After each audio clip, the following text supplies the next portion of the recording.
Your note is where you want it. You see, a lot of young guitarists, I think, they go to shows or they listen to records and they hear or see somebody on TV, live, whatever. They see somebody moving their finger on the fifth fret. And I asked one of my students if he used the vibrato because he knew what he was doing with it, or was he using the vibrato because it looked like he should use it. And he really didn't know. And it worried me because I said to myself, well, if he doesn't know why he's using it, then he probably doesn't know what to do with it when he's using it. And that began to ring or bring up a lot of questions that I have for a lot of students. I do ask them now if they have a vibrato to them, even if they have I have some students that have such a fantastic vibrato, but they have no idea what to do with it. And it's a shame, really, because seeing somebody do something is one thing, and not knowing what it is. Well, a lot of the ignorant old guitarists, including myself, that I learned from watching and listening. But by watching and listening, I learned also, I wanted to see, how do I put that together? I've got to see how that gets put together. It's not good enough for me just to be that. So, that's what I learned. What I would suggest to you in learning is putting it all together, is establishing yourself a practice time. And that practice time must be an hour a day of just exercise. Exercise in the vibrato, pushing back and forth the note you want, until you can develop it to...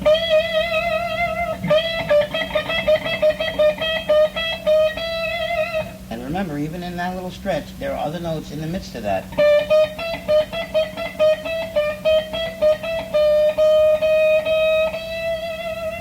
Or quarter notes, half note, whatever. You must stretch the string that you want to stretch. For instance, I'm going to hit an A.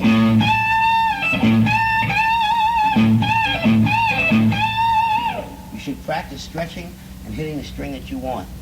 This is most important. Playing time is important, but the exercise time, it sort of relates to a gymnast playing his favorite sport, which is jumping over using the parallel bars, okay? When he practices for an event using the parallel bars or the uneven bars, he doesn't practice sit-ups and push-ups and running and jogging the same hour as he would do his actual, all right, it's your turn, step up. The exercises are done part of a daily schedule every day, and that's what you must do. Spend the time practicing, but spend it wisely.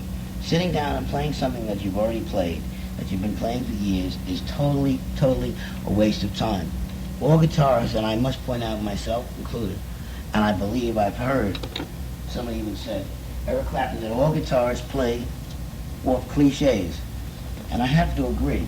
What that means is, a guitarist that has a favorite lick, if he's stuck or in a hole, you'll go to that one lick that you know. You know it's there, you know it's safe, and you'll use it. The idea then, of course, is you must force yourself not, and I stress not, to play licks that you already know. Because playing licks that you already know does you no good. All it does, it might kill time, or if your friend comes over, you want to show him a new amp or a new piece of equipment. But again, if you're really serious about learning, playing things you know in place of something that's really hard and you're having trouble with can really come in and mess you up. What I would learn to do is I would force myself, and I mean this sincerely, force yourself to play something that you're having trouble with, or force yourself to play something that you've never, and I mean this, never ever played before. Believe it or not, that is the best and most incredible way that you can learn. Because if you force yourself to play something you've never played before, you'll come out ahead. You have to. Because by doing that, what you're doing is forcing yourself. And if you start playing something that you know that you knew before, stop immediately. Because I used to do that, and after a while, I was playing the same licks over and over again. I was being repetitious. I gotta admit this, at one time, my wife told me that I shouldn't play. I mean, if it makes her, bored, then my gosh, I had to be bored. And if you're bored of your own playing, what are others going to think? I know you come to a certain point of playing. I call it, one way you look is this brick wall, and you look the other way, you see a cinder block wall. What happens there is, you have no way to turn. What I'm trying to do on these tapes is give you a way of teaching yourself. And in teaching yourself, you won't get into those ruts that you'll find yourself falling into when you are playing something or when you were learning something. I mean, there was joy when you were able to play your first song. Well, and being able to play the vibrato the way you'd like, or the way it sounds, and be truthful to me. Remember that being a believable guitarist is also as important. I'm not talking about your looks on stage, but what you play. Some guys that say they're into blues and they've been into blues for years, you know it's not so. All you have to do is listen. But what I would do is to be a believable guitarist, you've got to know what you're doing and why you're doing it. While all these things might not be possible, some of them are. And if you make your study habits, your practicing habits, every day like a ritual,